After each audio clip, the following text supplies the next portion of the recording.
Good morning students. कल की class में अपने इलास्टिसिटी और डिमांड, जिसके अंदर इलास्टिसिटी के टाइप्स, जिसमें प्राइस इलास्टिसिटी, इनकम इलास्टिसिटी और क्रॉस इलास्टिसिटी के बारे में डिस्कस किया था। उसके बाद में जो प्राइस इलास्टिसिटी है उसकी जो डिग्रीज है वो अपने बेटा कल इसके अंदर देखा था, जिसके अंदर प्राइस इलास्टिसिटी के अंदर परफेक्टली इलास्टिक या हाईली इलास्टिक डिमांड है ना, इलास्टिक, और इसके अंदर लेस देन, इसके अंदर इलास्टिक, और उसके बाद में परफेक्टली इलास्टिक जो डिमांड है उनकी अपनी डिग्रीज है, उसको बेटा थोड़ा सा उसके बारे में देखा था। आज अपन इसके जो नेक्स्ट पार्ट है इसका, जो प्राइस इलास्टिसिटी और डिमांड है उसका मेजरमेंट कैसे किया जाता है, उसकी गणना कैसे की जाती है, तो इसके मेजरमेंट के जो मेथड है यानी उसकी मापन की जो विधि है उसके बारे में पढ़ेंगे। तो आज का अपना जो टॉपिक है वो है measurement of price elasticity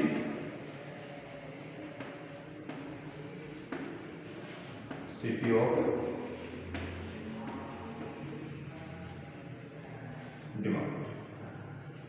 price elasticity और डिमांड कैलकुलेट करने के लिए या मांग की कीमत लॉस को मापने के लिए नॉर्मली बेटा इसके अंदर 4 मेथड्स हैं वो अपन यूज करते हैं। तो इसके अंदर जो फर्स्ट मेथड है वो है इसके अंदर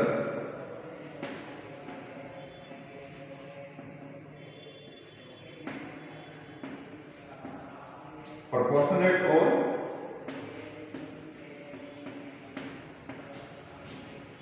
परसेंटेज।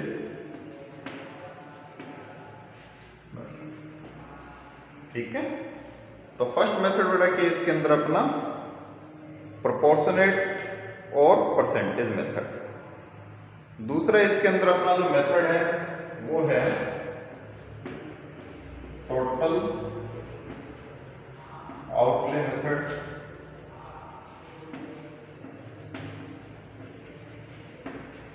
और टोटल एक्सपेंडिचर मेथड।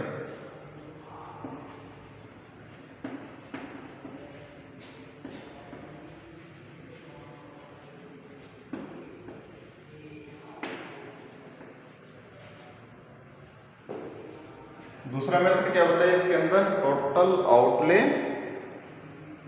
मेथड और टोटल एक्सपेंडिचर मेथड। ठीक है, थर्ड मेथड है इसके अंदर वो है पॉइंट मेथड या इसको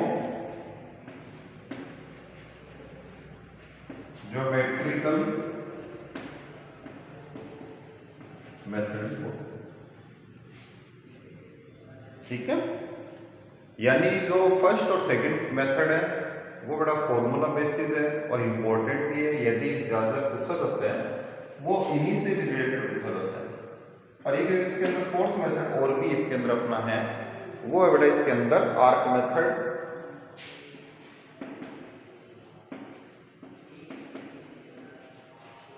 इन 4 मेथड्स के बारे में अपन आज डिस्कस करेंगे।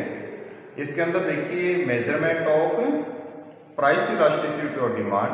प्राइस इलास्टिसिटी और डिमांड को कैलकुलेट करने के लिए इसके 4 मेथड्स अपने लिए। पहला इसके अंदर आपका है वो है प्रोपोर्शनेट और परसेंटेज मेथड। दूसरा बेटा टोटल आउटले मेथड और इसका दूसरा नाम टोटल एक्सपेंडिचर मेथड भी है। ठीक है, थर्ड इसके अंदर है पॉइंट मेथड और ज्योमेट्रिकल मेथड इसको बोलते हैं, यानी डायग्राम के द्वारा इसकी जो मांग की लॉस है, इलास्टिसिटी और डिमांड है वो अपन कैलकुलेट करते हैं। और लास्ट इसके अंदर दे रखा अपना आर्क मेथड है ना, इसको हिंदी में बड़ा चाप लॉस विधि वैसे बोलते हैं। इसको ज्यादातर आर्क मेथड भी आपको लिखा हुआ मिल सकता है हिंदी के अंदर भी, तो इसलिए इसको बोलते हैं आर्क मेथड। अब इसके अंदर जो फर्स्ट मेथड है अपना वो ले रहे हैं अपन इसमें। तो फर्स्ट मेथड अपना है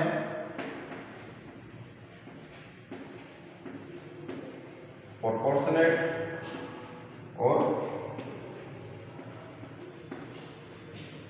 परसेंटेज मेथड।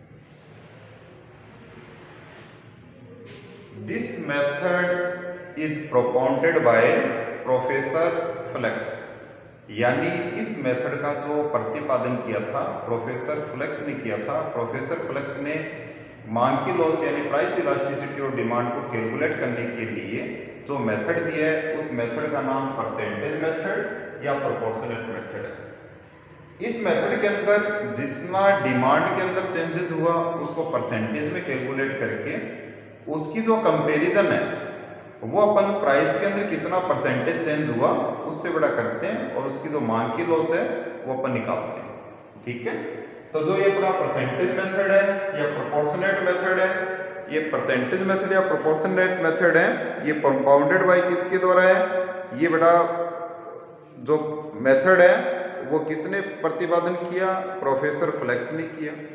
और प्रोफेसर फ्लेक्स ने इसका कैलकुलेशन करने के लिए मांग की लॉस मापने के लिए इसका फॉर्मूला दिया। क्या फॉर्मूला है इसका, percentage change in quantity demanded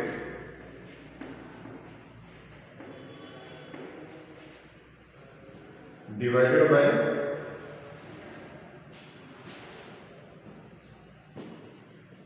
percentage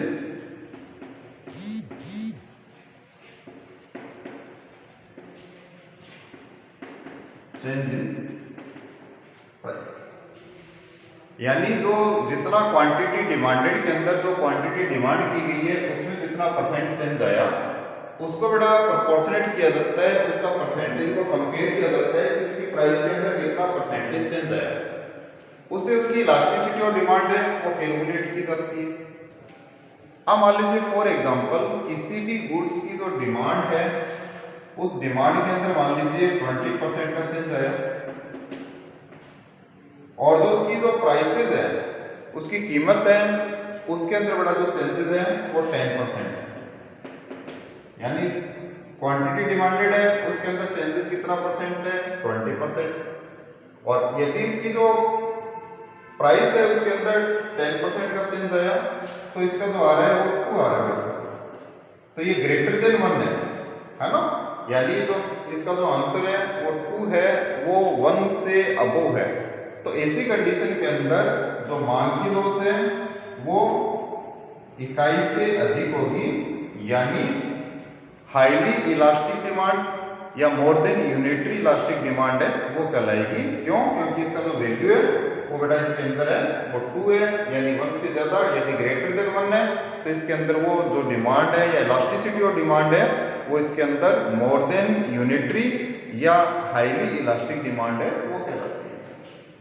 अब इसका दूसरी तरीके से देखें बेटा, सेकंड अपन देखें। अब मान लीजिए जैसे प्राइस के अंदर चेंज हुआ, जो क्वांटिटी डिमांडेड है उसमें चेंज हुआ कितना, 10%, और जो उसका प्राइस है उसके अंदर भी चेंज कितना हो रहा है, 10%, यानी दोनों में सेम प्रोपोर्शन के अंदर चेंज हो रहा है। तो ऐसी स्थिति के अंदर यदि इसकी अपन कैलकुलेशन करेंगे तो इसकी जो इलास्टिसिटी और डिमांड है वो 1 आएगी, और 1 आने का मतलब हो गया कि ये क्या होगी, इसकी इलास्टिसिटी और डिमांड है वो इक्वल 1, यानी इलास्टिक डिमांड कहलाएगी, यूनिटरी इलास्टिक डिमांड है वो कहलाएगी। यदि उसका आंसर है 1 है, यानी दोनों में सेम प्रोपोर्शन में चेंज होता है, सेम दिशा में परिवर्तन होता है, तो उस कंडीशन के अंदर वो इकाई के बराबर यानी यूनिटरी इलास्टिक या इलास्टिक डिमांड है वो कहलाती है इसके अंदर। ठीक है, नेक्स्ट बड़ा इसके अंदर अब मान लीजिए जो क्वांटिटी डिमांडेड है उसके अंदर चेंजेस हुआ कितना, 10% का, और जो प्राइस है उसके अंदर चेंज हो गया 20% का। यदि क्वांटिटी डिमांडेड है उसमें 10% का चेंज है और प्राइस उसमें 20% का चेंज है, तो इसी स्थिति के अंदर ये आएगा 0.5। तो इसी स्थिति के अंदर बड़ा ये ईडी है वो लेस देन 1 है, यानी इलास्टिसिटी जो डिमांड है वो 1 से कम है, तो ये लेस देन यूनिटरी या इसके अंदर बड़ा लेस इलास्टिक डिमांड है वो कहलाएगी, यानी less than unitary elastic demand इसको अपन बोलेंगे, क्योंकि इसके अंदर जो चेंज है वो 1 से कम है।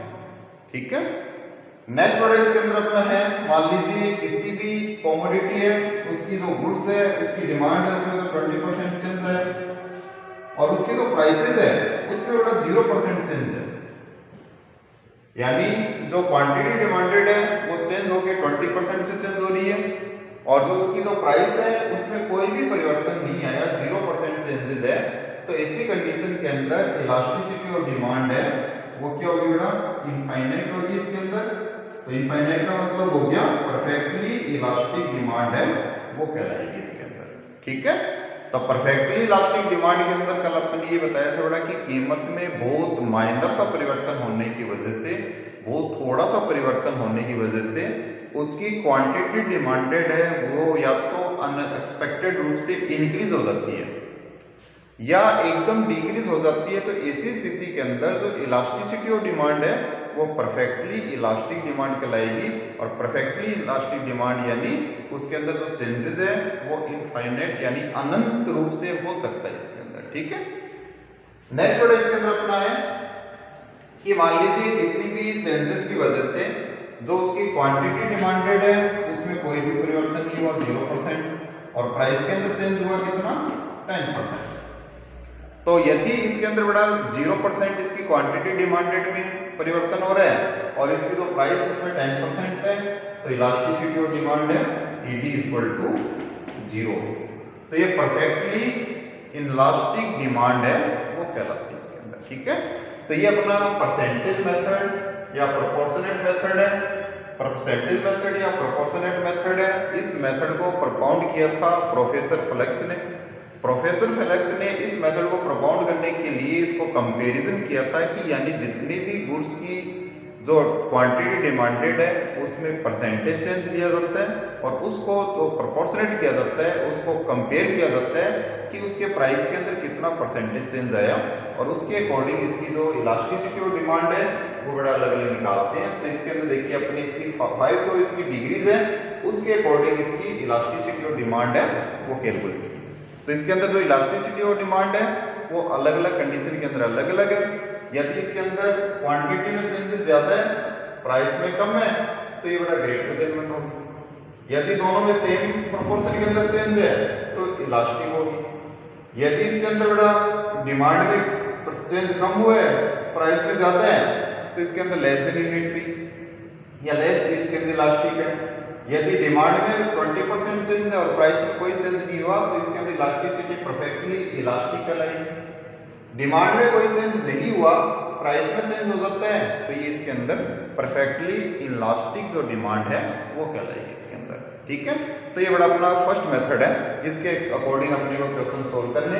ये परसेंटेज है, ये परसेंटेज बड़ा अपने को कैलकुलेट करनी पड़ती है, निकालनी पड़ती है। निकालने का एकदम सिंपल सा बड़ा, यानी मान लीजिए किसी गुड्स की पहले रेट थी वो 100 थी और 100 से कितनी हो गई 150 हो गई। अब इसका परसेंटेज निकालना तो सिंपल है कि सबसे पहले जो अपना करंट चेंज हुआ है 150 में से क्या करेंगे 100 को माइनस करेंगे। तो इसके अंदर कितना आ गया 50। अब इसका बेस है उसको लेना है, यानी जो बेस की क्वांटिटी प्राइस है ये इंटू 100, तो ये कितना आएगा 50% आएगा।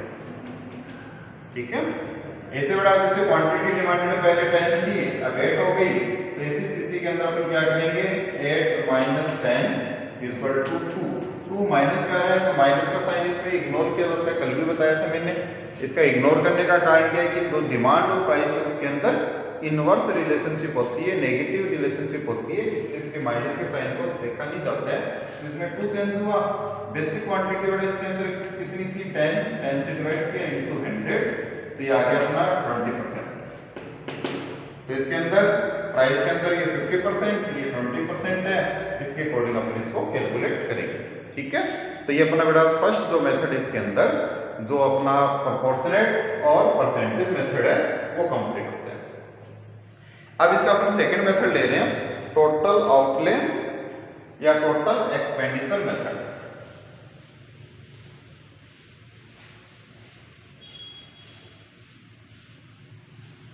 यानी टोटल आउटले और टोटल एक्सपेंडिचर, एक्सपेंडिचर से बड़ा इसका इलास्टिसिटी और जो डिमांड है वो देखी जाती है।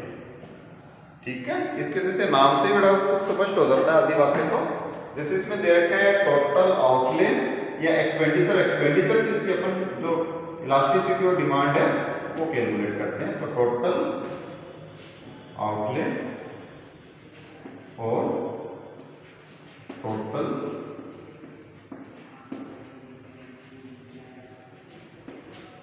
एक्सपेंडिचर।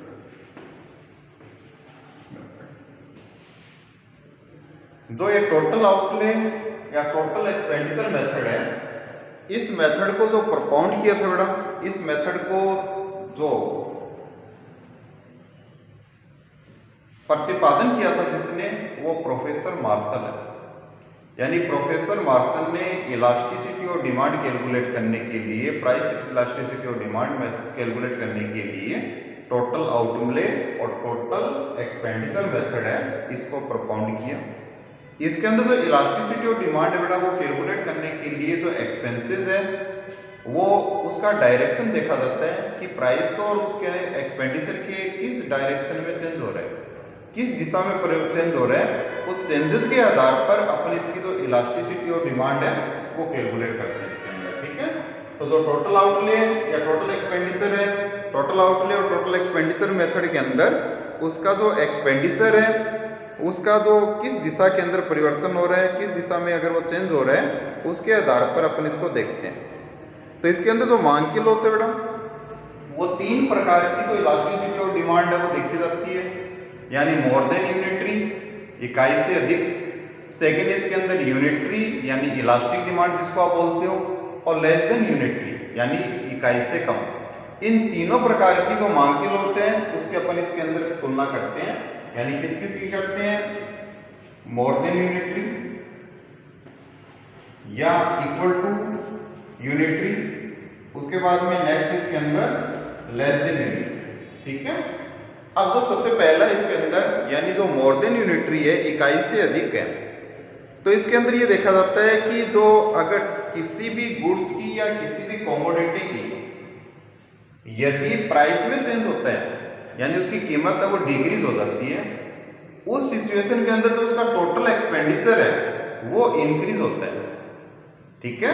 क्या बताया मैंने, यदि किसी भी गुड्स की डिमांड जो प्राइस है वो तो डिक्रीज हो रही है, और जो उसके ऊपर होने वाला जो एक्सपेंडिचर है वो इंक्रीज हो रहा है। या इससे बड़ा रिवर्स ले सकते हैं कि जो प्राइस है वो तो क्या हो रहा है, इंक्रीज हो रहा है, और टोटल एक्सपेंडिचर है वो डिक्रीज हो रहा है। तो ऐसी सिचुएशन के अंदर जो इलास्टिसिटी और डिमांड है वो मोर देन यूनिटरी कहलाएगी। यानी यदि प्राइस और टोटल एक्सपेंडिचर के अंदर विपरीत संबंध है, इनवर्स रिलेशनशिप है, तो ऐसी स्थिति के अंदर जो इलास्टिसिटी और डिमांड है वो क्या होगी बेटा, मोर देन यूनिटरी होगी। उसके बाद में सेकेंड है इसका अपना इलास्टिसिटी यानी इलास्टिक डिमांड या यूनिटरी इसके अंदर। तो यूनिटरी की कंडीशन के अंदर यदि किसी भी गुड्स की प्राइसेस में या तो वो डिक्रीज हो या वो इंक्रीज हो, तो ऐसी स्थिति के अंदर जो उसका एक्सपेंडिचर का अमाउंट है उसके अंदर किसी प्रकार का परिवर्तन नहीं होता है, यानी जो एक्सपेंडिचर है वो सेम रहते हैं। तो ऐसी स्थिति के अंदर जो उसकी जो इलास्टिसिटी और डिमांड है वो क्या होगी, यूनिटरी कहलाएगी इसके अंदर, ठीक है। तो इसके अंदर देखिए दो बताया मैंने कि फर्स्ट के अंदर बेटा क्या होता है कि इसमें इनवर्स होता है, जैसे प्राइस तो कम हो रहा है तो एक्सपेंडिचर इंक्रीज हो रहा है, या प्राइस इंक्रीज हो रहा है एक्सपेंडिचर डिक्रीज हो रहा है, तो वो क्या होगी, मोर देन यूनिटरी। सेकेंड के अंदर यूनिटरी के अंदर क्या होगा कि जो एक्सपेंडिचर है उसके प्राइस चाहे वो इंक्रीज हो चाहे डिक्रीज हो, उसके एक्सपेंडिचर में कोई चेंज नहीं आता है, एक्सपेंडिचर सेम रहते हैं, तो वो क्या कहलाते हैं, अपनी यूनिटरी इलास्टिक यानी इलास्टिक डिमांड कहलाती है इसके अंदर। और इसके अंदर जो लेस देन इसके अंदर है, लेस देन यूनिटरी के अंदर बड़ा क्या, इसके अंदर इकाई से कम में अपने को ये देखना है कि जब किसी भी गुड्स की जो टोटल एक्सपेंडिचर है वो सेम डायरेक्शन में चेंज होते हैं। सेम डायरेक्शन का मतलब यदि उसका प्राइस इंक्रीज हो रहा है तो एक्सपेंडिचर भी इंक्रीज हो रहा है, और यदि उसका जो प्राइस है वो डिक्रीज हो रहा है तो टोटल एक्सपेंडिचर भी डिक्रीज हो रहा है। ऐसी स्थिति के अंदर जो इलास्टिसिटी और डिमांड है वो क्या होगी बेटा, लेस देन यूनिटरी होगी, ठीक है। तो जो टोटल एक्सपेंडिचर मेथड है या टोटल आउटले मेथड है, इस मेथड को प्रोफेसर मार्शल ने बेटा इसको propound किया। उनके अकॉर्डिंग टू प्रोफेसर मार्शल इस मेथड के अंदर इसकी जो प्राइस इलास्टिसिटी कैलकुलेट करने के लिए प्राइस और टोटल एक्सपेंडिचर को आपस में कंपैरिजन किया जाता है।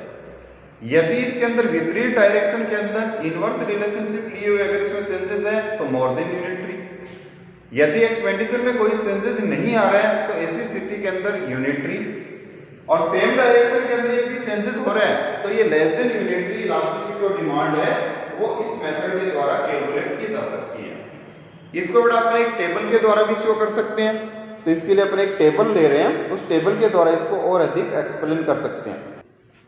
देखिए बेटा ये इफेक्ट देखने के लिए अपने एक टेबल बनाई है, table of total expenditure method. इसके अंदर देखिए कुछ कॉलम्स लिए हैं। पहला वाला केस अलग अलग कंडीशन के अंदर देखेंगे, प्राइस ऑफ कमोडिटी, क्वांटिटी, इसका total expenditure, effect on total expenditure increase हो रहा है या डिक्रीज हो रहा है, और उसके बाद में इसकी जो इलास्टिसिटी और डिमांड है वो कैलकुलेट करेंगे।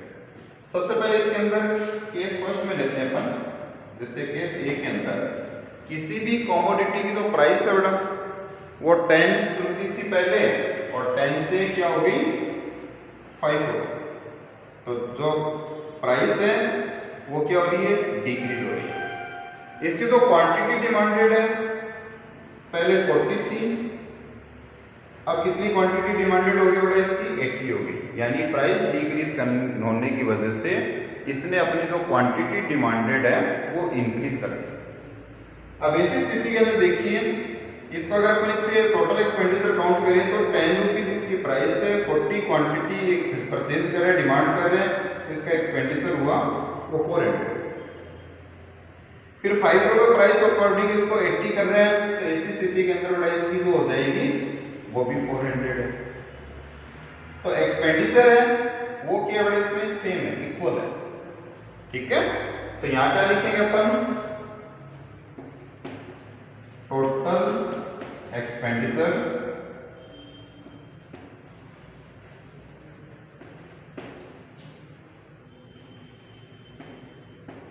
सेम या अनचेंज। और जब एक्सपेंडिचर के अंदर कोई भी चेंज नहीं होता है तो जो इलास्टिसिटी और डिमांड है वो क्या होती है, यूनिटरी होती है, यानी इक्वल टू 1। ठीक है, तो ये इसके अंदर फर्स्ट कंडीशन है कि जो प्राइस है उसके अंदर चेंज हुआ यानी डिक्रीज हुआ, और ऐसी स्थिति के अंदर जो प्राइस डिक्रीज हुआ तो उसकी जो क्वांटिटी डिमांडेड है वो भी इसके अंदर चेंज हुई है, लेकिन इसका जो टोटल एक्सपेंडिचर है वो सेम है, इसके अंदर कोई परिवर्तन नहीं हुआ। तो जो इलास्टिसिटी और डिमांड है वो क्या कहलाएगी, यूनिटरी इलास्टिक कहलाएगी। अब सेकंड कंडीशन के अंदर लेते हैं कि मान लीजिए बी केस के अंदर जो प्राइस है वो 10 से 5 हो गया, यानी जो प्राइस है वो बड़ा डिक्रीज हो गया। पहले 10 रुपीज प्राइस था, अब कितना हो गया अपना 5 रुपीज हो गया। और इसकी जो क्वांटिटी डिमांडेड है वो पहले 40 थी, और अब इसकी क्वांटिटी डिमांडेड कितनी है, 100 है। यानी पहले ये 40 क्वांटिटी डिमांड करता था, जब प्राइस थी कितनी 10 रुपीज, और उसके बाद में प्राइस कम होके 5 हो गया, तो उस कंडीशन में अपनी डिमांड है उसको इंक्रीज करके कितनी कर दी, 100। अब ऐसी स्थिति के अंदर बेटा इसका जो एक्सपेंडिचर है वो पहले कितना था, 400, और डिक्रीज होने से इसका जो एक्सपेंडिचर है वो कितना हो गया, 500। तो देखिए जो एक्सपेंडिचर है वो बड़ा इसके अंदर इंक्रीज हो रहा है, बढ़ रहा है। इसके अंदर प्राइस कम हो रहा है, एक्सपेंडिचर इंक्रीज हो रहा है। तो इसके अंदर जो रिलेशनशिप है, तो यहाँ पे जो इसका इफेक्ट है वो क्या है, total expenditure increase due to decrease in price, यानी प्राइस के कारण इसका जो टोटल एक्सपेंडिचर है वो क्या हो रहा है, इंक्रीज हो रहा है। तो टोटल एक्सपेंडिचर इंक्रीज हो रहे हैं और प्राइस इसका बड़ा डिक्रीज हो रहा है। इसके अंदर जो रिलेशनशिप है वो एक प्रकार से इनवर्स रिलेशनशिप है, और इनवर्स रिलेशनशिप की कंडीशन के अंदर उसकी जो इलास्टिसिटी और डिमांड है वो क्या होती है, मोर देन 1, यानी मोर देन यूनिटी होती है, हाईली इलास्टिक डिमांड है वो कहलाती है इसके अंदर। ठीक है, अब तीसरी कंडीशन केस सी लेते हैं। इसके अंदर केस सी के अंदर बड़ा दे रखा है, जैसे अपना क्वांटिटी वही प्राइस, अपन सेम एग्जांपल लेते हैं कि जो प्राइस पहले 10 था और उसके बाद में कितना हो गया, 5 हो गया। तो ये पहले 40, इसके अंदर 30 क्वांटिटी की डिमांड करता था। ठीक है, पहले उसकी जो क्वांटिटी डिमांडेड थी 30 और क्वांटिटी डिमांडेड इसने प्राइस कम होने की वजह से कितनी कर दी, 40 कर दी। अब इस स्थिति के अंदर इसका टोटल एक्सपेंडिचर पहले 300 था और अब इसका एक्सपेंडिचर हो रहा है कितना, 200। अब देखिए एक्सपेंडिचर डिक्रीज हो रहे हैं और प्राइस है वो भी डिक्रीज हो रहे हैं। जो टोटल एक्सपेंडिचर है वो सेम डायरेक्शन, यानी जिस डायरेक्शन में प्राइस में चेंजेस आ रहे हैं उसी डायरेक्शन के अंदर उसका जो टोटल एक्सपेंडिचर है वो भी चेंज हो रहे हैं, यानी डिक्रीज हो रहे हैं। तो इसके अंदर टोटल एक्सपेंडिचर क्या हो रहा है, प्राइस में डिक्रीज होने की वजह से total expenditure decrease due to decrease in price में डिक्रीज होने की वजह से इसका टोटल एक्सपेंडिचर भी डिक्रीज हो रहे हैं। तो अगर सेम डायरेक्शन में यदि चेंज होता है, यदि ये इंक्रीज हो रहा है तो एक्सपेंडिचर भी इंक्रीज होगा, और यदि ये डिक्रीज हो रहा है तो एक्सपेंडिचर भी डिक्रीज होगा। तो वो क्या कहलाती है, अपनी इलास्टिसिटी और डिमांड है वो लेस देन 1, यानी लेस देन यूनिटरी कहलाती है इसके अंदर। ठीक है, तो ये अपने बड़ा जो टोटल आउटले मेथड या टोटल एक्सपेंडिचर मेथड है उसका एक एग्जांपल के रूप में किया। तो इसके अंदर जो अगर टोटल जो आउटले मेथड या टोटल एक्सपेंडिचर मेथड है वो प्रोफेसर मार्शल का दिया हुआ मेथड है, और ये बड़ा कई बार पूछा जाता है, ये ध्यान रखना कि जो अपना टोटल इसके अंदर परसेंटेज मेथड या प्रोपोर्शनेट मेथड है इसको प्रपोन्ड किया प्रोफेसर फ्लेक्स ने। तो इसके अंदर अभी एक नाम से आपका 2 मार्क्स का क्वेश्चन वो कंप्लीट हो जाता है, बड़ा 2 मार्क्स आप ऑब्टेन कर सकते हो इजीली अगर आप थोड़ा सा इसके ऊपर ध्यान दोगे। तो इसके अंदर जो पहला मेथड है वो तो इसके अंदर प्रोफेसर फ्लेक्स का दिया, और दूसरा मेथड है वो जो प्रोफेसर मार्शल ने दिया जो टोटल एक्सपेंडिचर मेथड या टोटल आउटले मेथड है। अब इस मेथड के अंदर कॉमन सी बात ये ध्यान में रखनी है कि इसके अंदर जो इलास्टिसिटी है वो एक्सपेंडिचर के अकॉर्डिंग देखी जाती है, प्राइस और टोटल एक्सपेंडिचर का रिलेशनशिप देखा जाता है। यदि प्राइस और टोटल एक्सपेंडिचर के अंदर इनवर्स रिलेशनशिप है तो इसके अंदर ग्रेटर देन 1 होगी, यानी मोर देन यूनिटरी। यदि सेम इसके अंदर डायरेक्शन के अंदर चेंज होता है तो वो लेस देन यूनिटरी हो जाएगी, और यदि उसमें कोई चेंजेस नहीं होता है एक्सपेंडिचर के अंदर प्राइस में चेंज होने की वजह से तो वो क्या कहेगी, कहलाएगी यूनिटरी या इलास्टिक डिमांड कहलाएगी इसके अंदर। ठीक है, तो ये बड़ा अपना 2 मेथड्स का पॉइंट है वो कंप्लीट है यहाँ पे, यानी फर्स्ट मेथड परसेंटेज मेथड और दूसरा टोटल एक्सपेंडिचर मेथड। इसका थर्ड और फोर्थ मेथड है यानी पॉइंट मेथड, जिसको ज्योमेट्रिकल मेथड भी बोलते हैं, और उसके बाद में आर्क मेथड बेटा जिसको अपन कल इसके अंदर देखेंगे। आज की क्लास में बेटा इतना ही। ओके।